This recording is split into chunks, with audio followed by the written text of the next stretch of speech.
Oke, Cuplikan PowerPoint episode kali ini. mungkin kita bisa memulai melihat Hmm. siapa, kemudian melihat soal konteksnya ini hak gitu ya, Iya. soal siapa yang berhak, siapa yang diatur. Kukira kita bisa menempatkan pada dua hal ini, atau mungkin nanti bisa berkembang lebih jauh juga. Nah, kalau tidak ada layanan atau layanannya itu sangat terbatas, itu berarti akan semakin banyak orang yang itu membutuhkan layanan aborsi, yang itu punya kapasitas untuk hamil, itu harus menanggung kehamilan. Jadi orang yang membutuhkan aborsi ini kan ada dalam situasi yang tidak dia inginkan ya, Iya. tidak dia.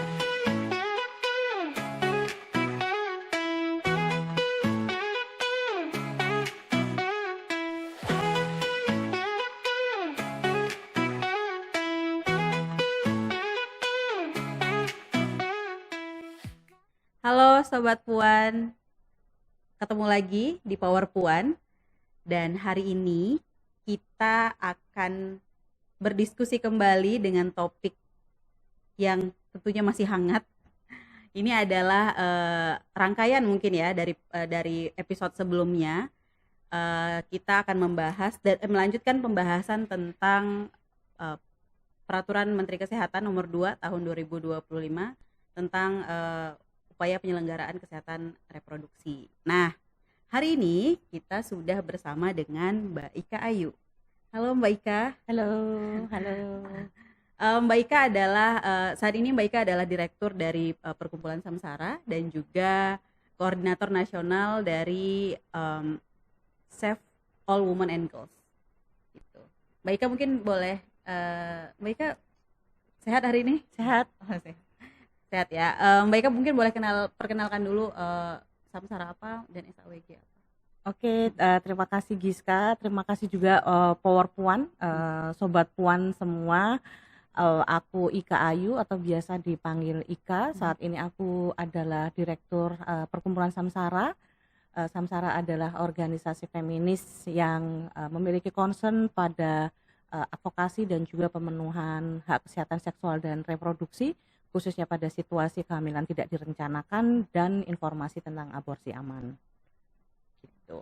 Untuk Save All Women and Girls itu adalah aliansi nasional yang itu juga berfokus pada advokasi hak kesehatan seksual dan reproduksi dan juga memastikan hak aborsi aman bagi semua individu begitu ya, baik yang ada diatur di dalam regulasi di Indonesia.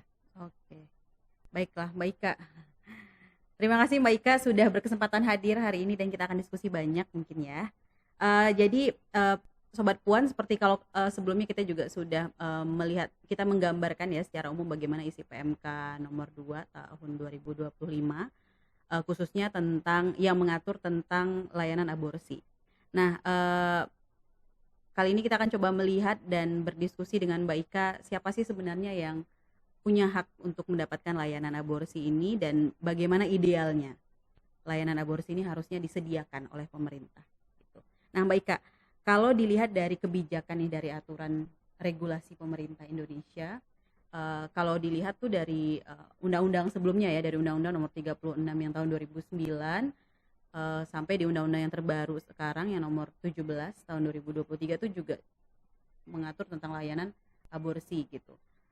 Kalau dilihat sih sebenarnya memang dari undang-undang yang sebelumnya itu juga masih belum terrealisasikan, dan kemudian turun di Undang-Undang Nomor 17 ada lagi muncul nih pasal yang memang khusus membahas tentang layanan aborsi hingga diturunkan ke PMK juga.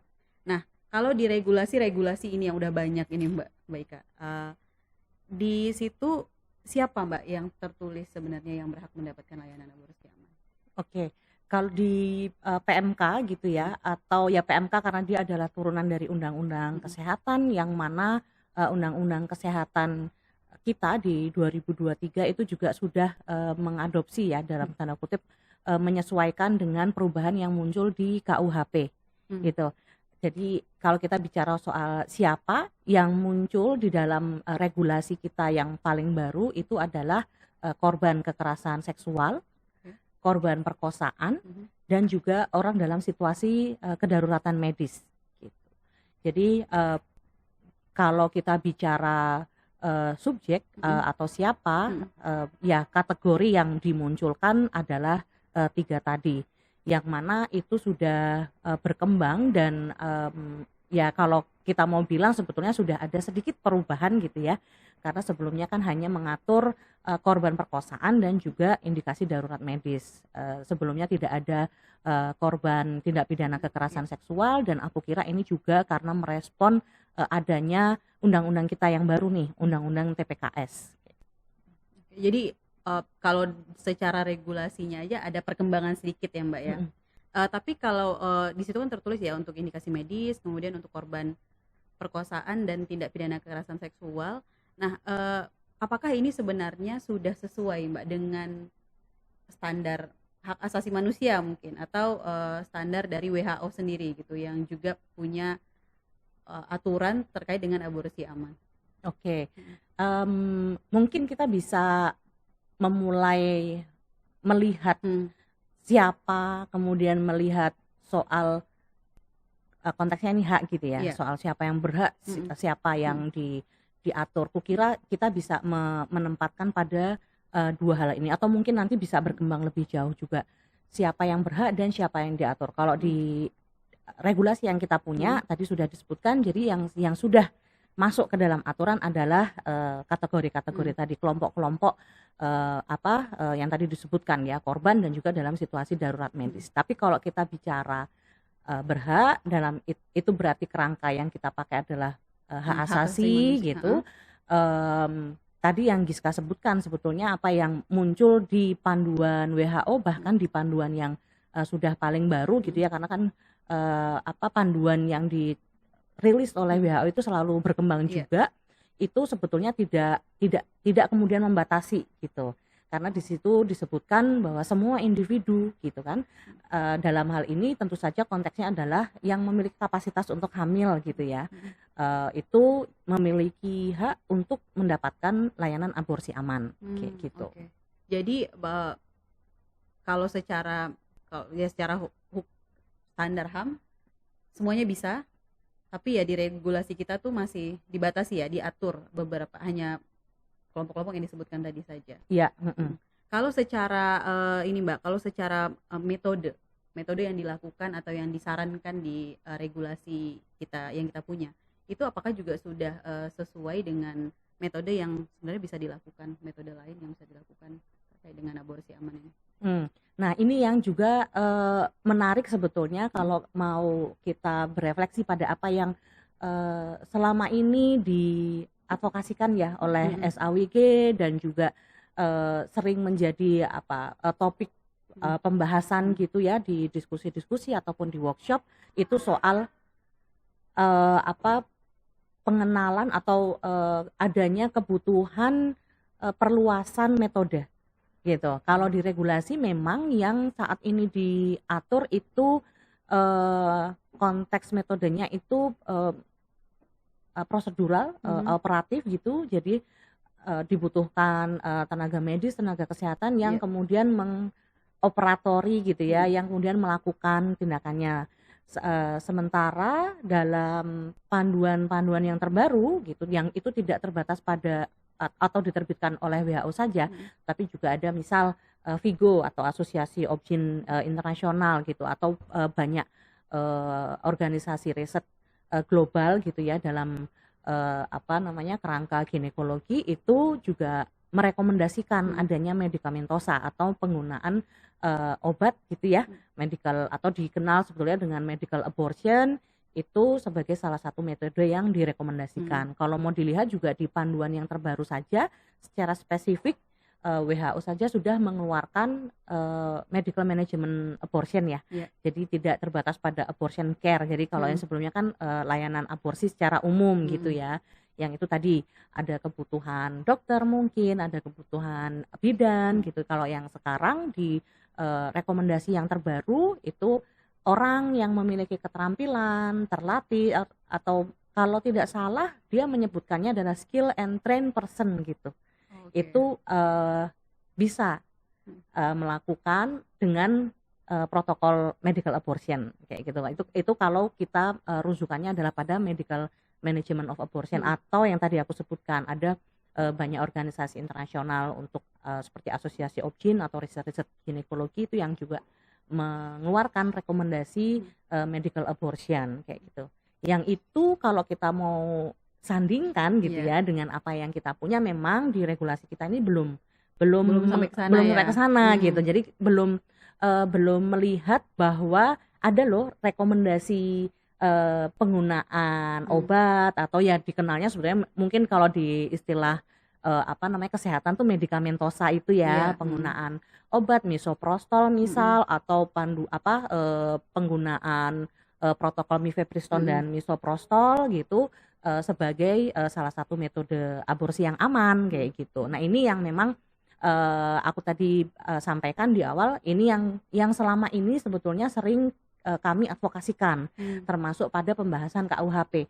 Jadi waktu proses advokasi KUHP sebelum akhirnya disahkan itu SAWG dan juga teman-teman yang lain itu mendesakkan agar metode medikamentosa ini juga Dimasukkan diakui di situ ya. dan dimasukkan, karena satu, dia sudah direkomendasikan dan itu riset yang menunjukkan efektivitas, tingkat keamanan yang sudah banyak, dan itu juga akan memberikan kemanfaatan yang lebih besar, karena kita tahu di Indonesia kan bentuknya bukan yang satu pulau gitu Iya, ya banyak kan, ya, tapi terpisah-pisah. Kita kan tidak bukan terpusat di satu tempat gitu ya. Kita ini kan konteks negaranya saja bentuk geografisnya itu kepulauan, disatukan oleh perairan gitu ya, yang mana itu tentu saja punya dampak pada kalau aksesnya itu hanya terbatas pada satu model layanan saja kayak gitu.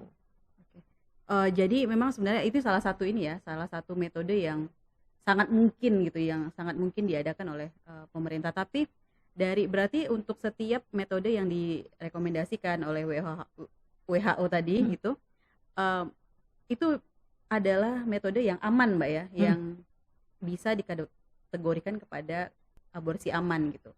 Nah, bagaimana Mbak dampaknya kalau misalnya pembatasan ini? Kalau tadi mungkin kita lihat yang sesuai pembahasan kita aja nih, misalnya pembatasan terkait dengan kelompok siapa yang bisa mengakses, kemudian metode tadi gitu.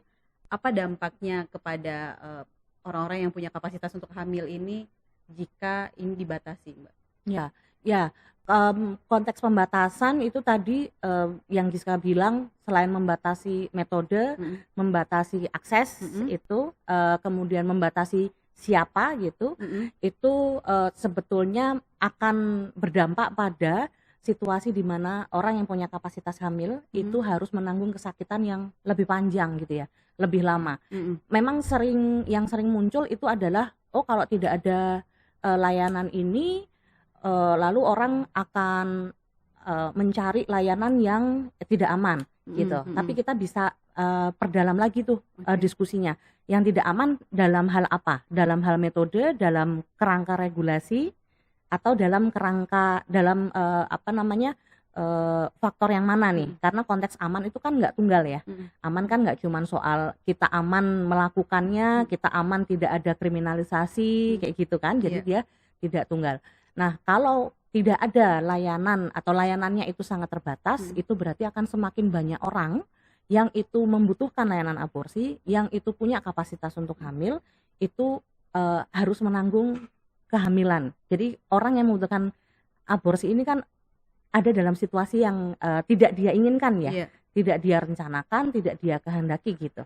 Nah, berarti orang-orang yang dalam situasi itulah yang itu harus atau terpaksa harus mendapati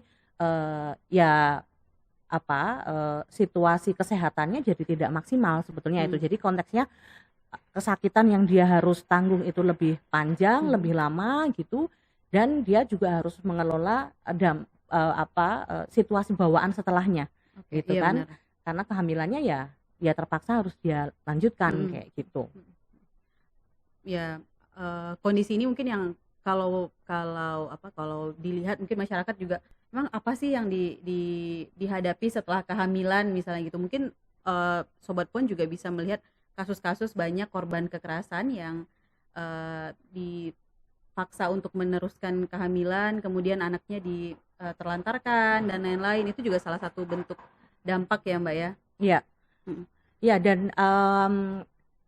kukira sudah lebih dari cukup ya kasus. Jadi kalau kita bicara seberapa banyak memangnya, satu kasus Itu udah saja, banyak ya. ya satu kasus kalau kita pakai bahwa semua orang itu punya hak, semua orang itu punya kerentanan gitu ya untuk mengalami kehamilan tidak direncanakan ini, itu satu kasus dia tidak mendapatkan layanan, itu berarti juga sudah menunjukkan bahwa itu tidak bisa diakses. Itu kalau kita bicara kalau hak itu memang boleh apa ya, istilah bukan yang boleh ya, tapi hak itu adalah apa yang dipunyai oleh tiap-tiap orang kayak gitu. Jadi kukira sudah tidak saatnya kita menggunakan ini sudah ada sekian kasus. Kenapa? Karena mungkin ya berefleksi pada apa yang dilakukan oleh SAWG gitu pada setiap periode menuliskan laporan periodik untuk Universal Periodic Review. Itu saja kami selalu mendapati ada kasus di mana penolakan aborsi yang itu berujung pada kematian, misal kayak gitu. Tadi kan kita bicara kesakitan yang ditanggung jadi lebih lama. Ujung dari situasi itu salah satunya adalah kematian. Dan kalau kita tidak mengadvokasikan, tidak mendesakkan bahwa layanan aborsi itu seharusnya aksesibel atau bisa dijangkau, itu ya berarti kita akan juga berkontribusi pada sekian banyak ya situasi yang itu akan merugikan gitu bagi orang-orang yang punya kapasitas untuk hamil kayak gitu. Nah, kalau di berdasarkan pengalaman SAWG atau Samsara Mbak, siapa yang berdasarkan data lah mungkin yang pernah ditemui atau yang pernah datang gitu ke Samsara atau SAWG, siapa sebenarnya yang paling membutuhkan layanan ini kalau dilihat dari banyaknya orang yang datang mungkin atau yang mencari layanan ini? Ya, tadi aku mungkin kembali ke soal kalau semua orang yang punya kapasitas untuk hamil, kita ini kan punya mestinya kita ada pada pemahaman bahwa tidak semua kehamilan itu kita punya hak untuk menentukan gitu ya. Dalam kerangka hak kesehatan seksual dan reproduksi itu sudah jelas gitu ya. Apakah kemudian dilanjutkan atau kemudian dihentikan.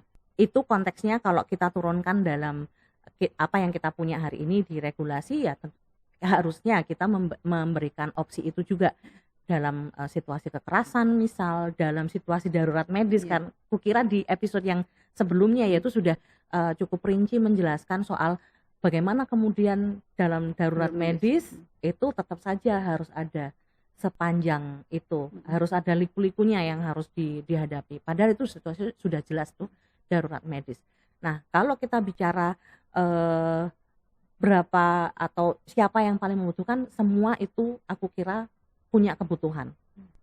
Orang yang punya kapasitas hamil itu mestinya bisa dengan aman membuat keputusan bahwa oh ya aku mau melanjutkan kehamilan ini, dan kalaupun aku tidak ingin melanjutkan, kemudian aku memiliki opsi apa. Jadi kalau kita mau bicara siapa yang paling banyak yang kemudian mungkin memunculkan data orang di dalam status perkawinan misal kayak gitu. Kalau kita mengacu pada data itu jelas karena ya dalam status perkawinan tentu saja kita akan tidak kemudian membebaskan dari tidak mendapati stigma, tapi seringkali mungkin lebih sedikit gitu ya. Tetapi kalau kita bicara stigma, orang yang mengalami KTD dan mungkin ya dia menyampaikan bahwa aku sebenarnya tidak ingin melanjutkan kehamilan ini, itu pasti stigmanya sudah sangat tinggi gitu kan.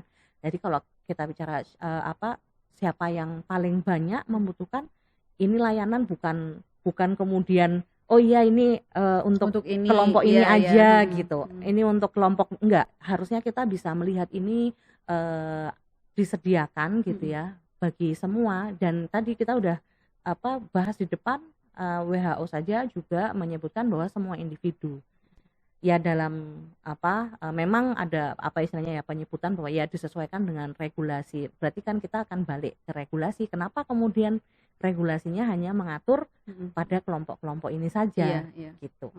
Berarti memang kita tidak bisa melihat ini sebagai layanan yang disediakan berdasarkan data, kebutuhan data, tapi memang ini adalah layanan yang dibutuhkan setiap orang karena inilah kebutuhan dasar ya Mbak ya. Iya. Layanan yang harus layanan termasuk layanan dasar yang harus dipenuhi seperti dengan layanan-layanan kesehatan lainnya. Betul. Gitu ya. Jadi mungkin ya nggak bisa juga pada akhirnya nggak bisa juga orang untuk ya kan nggak banyak yang ingin mengakses kan datanya nggak ada gitu, nggak bisa ya Mbak ya. Iya. Terlebih karena kita juga nggak pernah punya datanya. Oh ini lagi nih. Gitu kan, ya kan. Jadi kalau kita mau bicara kan kemungkinannya jadi ada dua, itu tidak banyak atau ternyata sangat banyak. Ya, betul. Kita harus cek lagi ya, di Indonesia kita nggak punya mandatory CSE komprehensif ya. Kita mau bicara komprehensif ya, tidak hanya terbatas pada pendidikan kesehatan reproduksi saja atau pendidikan yang ya konteksnya hanya membahas soal kesehatan saja, tetapi kita tidak punya komprehensif sexuality education gitu yang pendekatannya adalah hak, karena itu akan sangat berbeda. Jadi kalau mungkin yang kita punyai hari ini di PMK itu sudah ada menyebutkan soal kalau untuk kategori usia sekian apa gitu yang diberikan gitu ya, itu kita bicara soal kesehatan reproduksi. Itu apalagi hal itu ya itu sudah sangat istilahnya kalau anak sekarang tuh bare minimum banget gitu. Itu bare minimumnya itu tuh kesehatan reproduksi pendidikan. Lebih advance-nya lagi pendekatan yang diberikan harus sesuai dengan kerangka hak gitu. Jadi nggak cuma soal ngomongin oke, kita mengenali organ gitu kan, kita nggak cuma ngomong organ ini bekerja bagaimana dan seperti apa kayak gitu, tetapi lebih dari itu kita otonomi kita atas itu apa sih sebetulnya. Nah ini yang kita memang belum punya. Jadi kita berangkat dari yang paling dasar, yang paling bare banget nih, yang paling minimum banget aja kita belum punya gitu. Jadi kalau kita mau tarik sampai ke layanannya, kemungkinan itu yang membuat jadi ya sudah di kategori aja dulu, dikit-dikit aja dulu. Ayo dibuat gitu. Tapi dibatasi dulu deh ya, gitu ya. Ayo kita atau mungkin malah seperti yang ada di rilisnya SAWG yang terakhir ya. Ini jadi menunjukkan bahwa regulasinya dibuat ya hanya untuk dibuat saja gitu. Iya. Pertanyaannya kan jadi itu, apakah ini regulasi dibuat untuk betul-betul mau diimplementasikan? Kalau mau betul-betul diimplementasikan, harusnya tidak serumit itu gitu kan. Jadi selalu ada bersyarat ya. Jadi ini yang kayak jadi sebetulnya maunya apa sih gitu kan, mau ngasih, mau menyediakan atau enggak gitu. Kayak dikasih harapan palsu ya Mbak. Betul, iya. Jadi kayak orang jadi berpikir juga itu juga kita baru bicara pada yang diatur di regulasi tadi, darurat medis, korban kekerasan dan korban perkosaan. Bahkan kita menyusun panduan atau menyusun regulasi untuk yang sementara sangat terbatas itu saja rumit gitu kan. Gimana kemudian kita mau tahu sebenarnya layanan ini yang membutuhkan siapa gitu. Plus lagi jangan lupa kita selalu nihil dalam sosialisasi gitu kan. Pengalaman Samsara atau juga SAWG, aku yakin YKP juga istilahnya melakukan kerja-kerja workshop, diskusi, mengembangkan wacana sejak Undang-Undang Kesehatan 2009 yang kemudian turun ke PMK 2000 PP dan PMK itu aja sejak tahun-tahun itu tidak ada yang kenal, tidak ada yang tahu gitu. Jadi ada aturan, tapi kalau juga satu tidak disosialisasikan, dua enggak diimplementasikan, tiga dibuat sedemikian seharusnya ya, idealnya nih kalau kita bicara ideal ya dibuat sedemikian sederhana seharusnya sehingga orang bisa mengakses. Kalau ini kan ya udah tahu layanannya serumit ini ya akan semakin ragu gitu. Iya, aku jadi kepikiran advokasi yang sudah dilakukan dari 2009 kemudian dilanjutkan sampai tahun inilah udah hampir 16 tahun gitu ya. Jadinya menunjukkan kalau rasanya pemerintah tidak menganggap ini penting gitu jadinya ya Mbak ya. karena kita terus-terusan, padahal nggak mungkin mereka tidak sadar dengan apa ya, dengan mandatnya untuk mengimplementasikan regulasi ini gitu. Tapi pada akhirnya kan memang juga tidak dilakukan gitu. Berarti kan ya mereka mendengarkan ya hanya ya sudah gitu aja, tapi tidak mengakui bahwasanya memang ini adalah satu kebutuhan yang memang perlu diimplementasikan gitu ya. Ya. Dan itu tadi sih kalau menurutku karena cukup terpusat ya. Oh iya. Salah satu yang dikritik oleh rilisnya SAWG yang dimunculkan dalam rilis SAWG adalah bagaimana kecenderungan memusatkan itu. Sementara kita tahu ya Indonesia itu nggak cuman di Pulau Jawa aja gitu kan. Ada teman-teman, ada banyak sekali perempuan, banyak sekali komunitas yang ada di ujung timur, ujung barat yang itu bisa jadi akan semakin sulit juga gitu. Jadi selain tidak mengakomodir situasi yang real gitu di lapangan, itu juga tidak memiliki perspektif yang luas juga. Wawasan kepulauannya itu nggak ada. Kalau kita bicara ini Indonesia itu bukan satu pulau aja, iya. tapi negara kepulauan. Ini mungkin terkait juga sama pelibatan ketika penyusunan regulasi ya Mbak. Tidak semua organisasi yang memang ada fokus di isu ini atau mungkin tidak luas gitu yang dilibatkan gitu. Biasanya kan pemerintah tuh hanya mengundang organisasi-organisasi yang sudah bekerja sama aja, kemudian yang itu saja tanpa mungkin minta masukan dari organisasi yang lain. Mungkin itu juga salah satu salah satu penyebabnya. Iya, itu juga salah satu yang didesakkan ya kemarin. Kalau kemudian ini dibawa ke publik, betul-betul dibawa ke publik, sangat yakin pasti banyak yang mau memberikan input. Gitu kan. Memang waktu itu sudah ada ya, kalau tidak salah 1-2 kali gitu. Tetapi ya lagi-lagi inputnya kemudian diproses seperti apa kayak gitu. Oke, Mbak Ika, ini tadi kita udah bahas sejauh terkait dengan dampaknya pembatasan ini dan lain-lain. Kalau dilihat memang dari pola tadi kita juga udah bahas gimana advokasi kita lakukan terus menerus gitu ya. Kalau dilihat dari pola pemerintah sendiri dan upayanya untuk menyelenggarakan cash pro komprehensif ini, kenapa akhirnya pemerintah mau membatasi itu tuh Mbak? Ya, ini sebetulnya salah satu pertanyaan yang luas. Ya kan tadi kita bilang kayak sebetulnya hal-hal seperti itu tuh bare minimum loh, ya kan? Kayak kita mikir ini tuh bare minimum. Kenapa bare minimum? Karena kita tahu panduan yang dirilis oleh WHO itu saja sudah jelas gitu ya. Dan kalau kita baca sebetulnya ya semakin banyak orang paham, semakin banyak orang berpengetahuan soal ini akan semakin baik sebetulnya. Tapi kan kayaknya ada istilahnya kayak ada keinginan biar nggak usah terlalu banyak, betul, tidak usah terlalu banyak orang kemudian tahu. Dan karena ada istilah mungkin ya ada kekhawatiran atau ada ketakutan nanti kemudian disalahgunakan misalnya kayak gitu. Tetapi kita lepaskan dari karena aku tadi mau jawab salah satunya sepertinya si stigma ya. Tapi stigma itu dari apa yang selama ini kita kerjakan gitu, itu semakin banyak informasi yang kita dapatkan, semakin banyak narasinya juga tidak kemudian satu versi aja gitu kan. Misal kayak narasinya ya pasti kalau aborsi itu ada dampak 1 sampai sekian. Jadi yang selalu dibicarakan adalah dampak.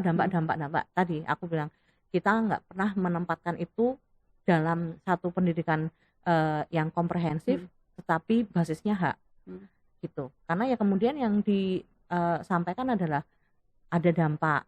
Kalau aborsi nanti pasti dampak fisik apa, dampak psikis apa. Tetapi kita juga tidak diberi ruang bahkan untuk memahami bahwa itu adalah bagian dari hak otonomi kita loh, bagian dari hak kita loh, kayak gitu. Jadi stigma, selain stigma mungkin ada pandangan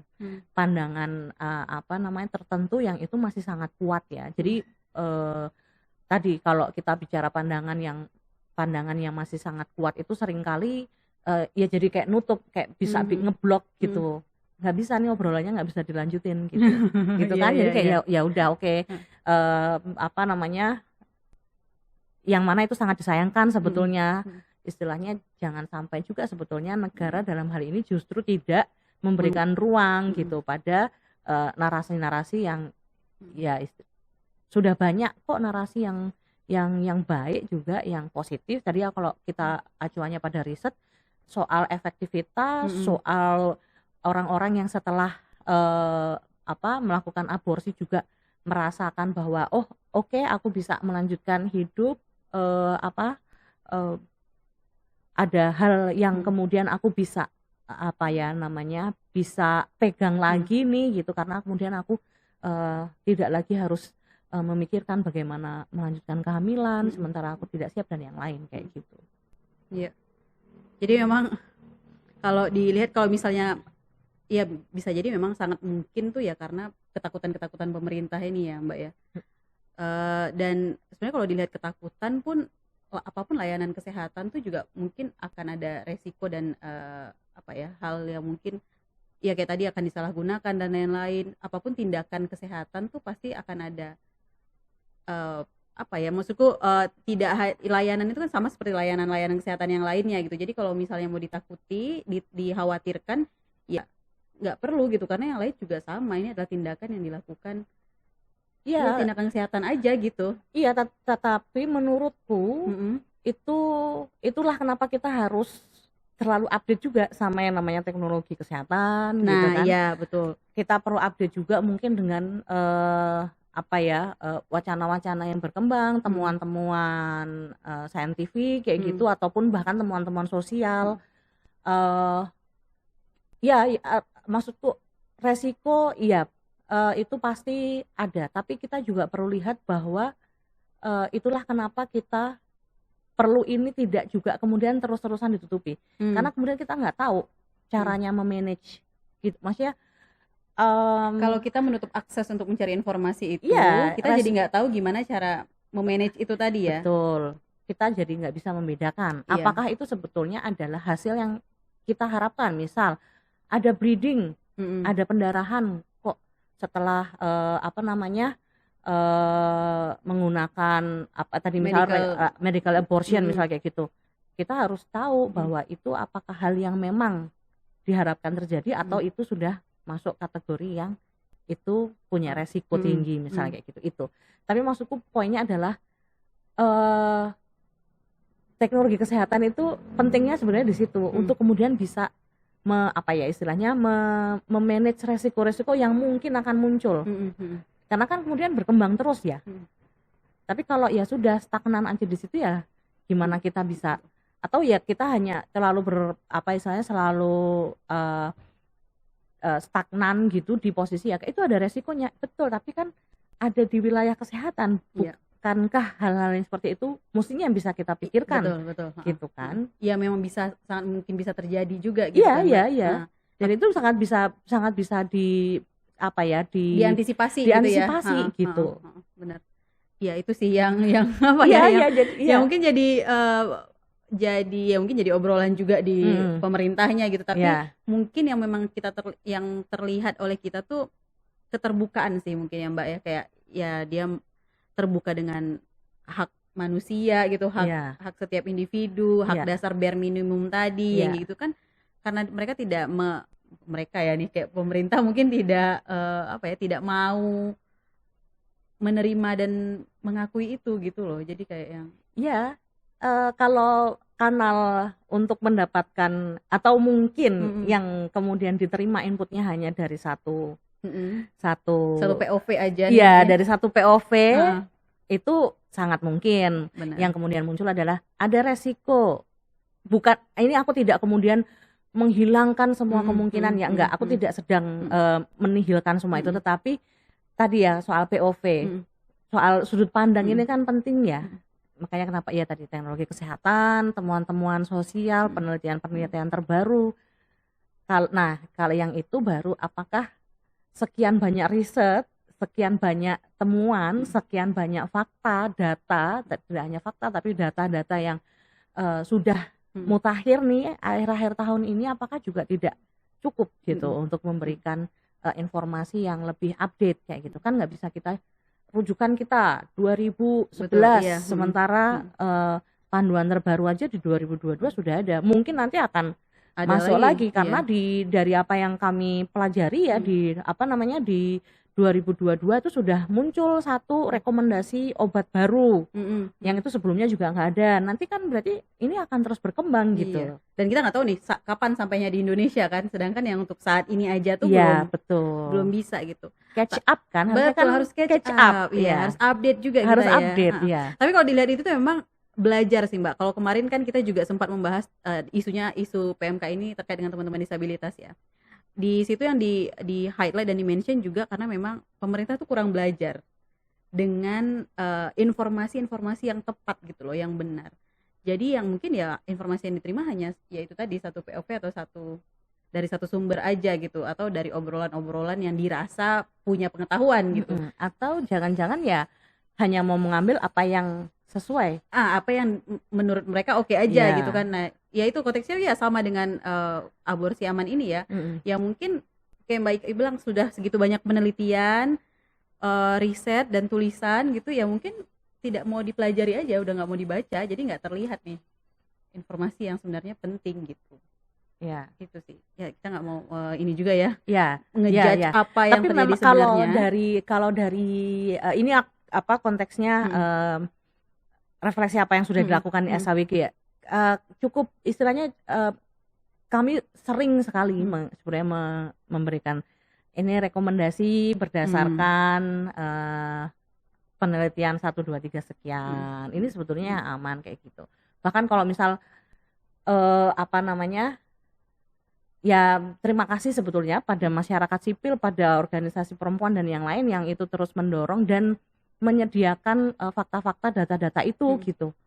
Karena dengan bahan-bahan itu, kalau harapan kita kan kayak itu tadi ya, kemudian ada perubahan. Tapi pun itu sudah diberikan ke apa istilahnya ke pemerintah, ke penyelenggara negara, pembuat kebijakan juga ya masih sering aku kalau mau bilang itu tidak ada kan nggak mungkin ya, karena toh juga itu bahkan filenya saja sebetulnya ada secara publik misalnya gitu. Tetapi mungkin memang sudah ada batasan yang itu mau dibuat kayak gitu. Nah, nih Mbak Ika, dari semua yang kita bahas inilah ya, kebijakannya, kemudian pembatasan-pembatasan yang terjadi dan lain-lainnya itu. Pertanyaan terakhir Mbak, apa yang bisa kita lakukan selanjutnya gitu dengan kondisi yang sudah seperti ini gitu? Apa yang perlu kita lakukan? Apakah kita harus melakukan apa yang sudah kita lakukan sebelumnya terus menerus begitu? Mungkin salah satu caranya adalah itu. Terus mengingatkan ya kan, terus mengingatkan bahwa ada banyak yang itu sebenarnya jadi hak kita, tapi itu tidak bisa kita akses gitu kan. Salah satunya itu soal pendidikan kesehatan seksual dan kesehatan reproduksi yang diberikan dalam kerangka HKSR, tentu saja hak kesehatan seksual dan reproduksi itu kita tidak punya. Jadi ya ayo kita terus dorong karena itu perlu istilahnya. Kenapa tadi kemudian aku sampaikan itu harus mandat, harus dijalankan gitu. Kita tahu di pembicaraan soal itu tuh selalu selubungnya itu kan tabu itu selalu sensitif gitu kan, dan itu selalu ditentang gitu oleh ya siapa yang kemudian berkuasa dalam tanda kutip di situ, misal entah tokoh masyarakat mungkin atau orang-orang yang dianggap kemudian bisa bilang bahwa nggak perlu ada pendidikan kesehatan seksual reproduksi. Jadi soal pendidikan itu satu hal yang penting banget, harus kita terus dorong, minta, karena itu hak kita gitu kan, harus kita klaim, harus bisa kita akses. Kemudian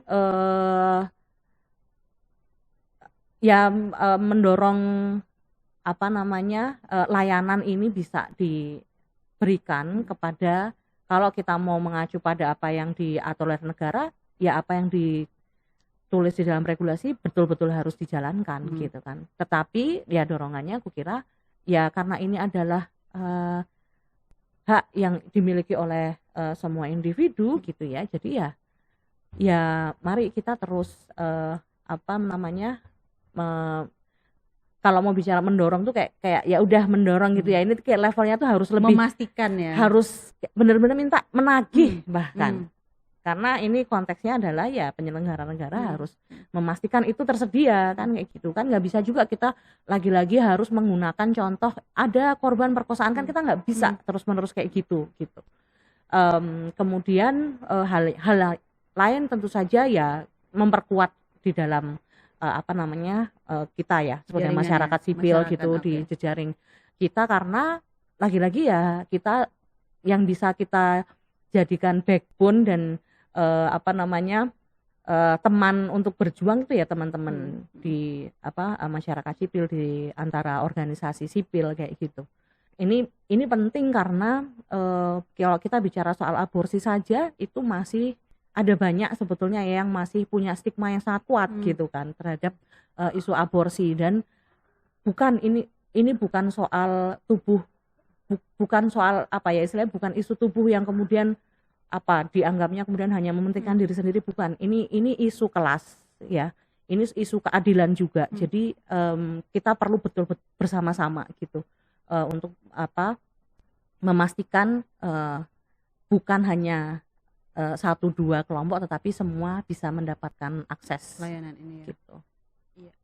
Oke, terima kasih Mbak Ika. Oh, mungkin aku juga ingin menambahkan, kita juga harus menghormati setiap keputusan ya Mbak, setiap keputusan individu Betul. ya yang berkaitan dengan tubuhnya. Itu Betul. sih yang paling penting.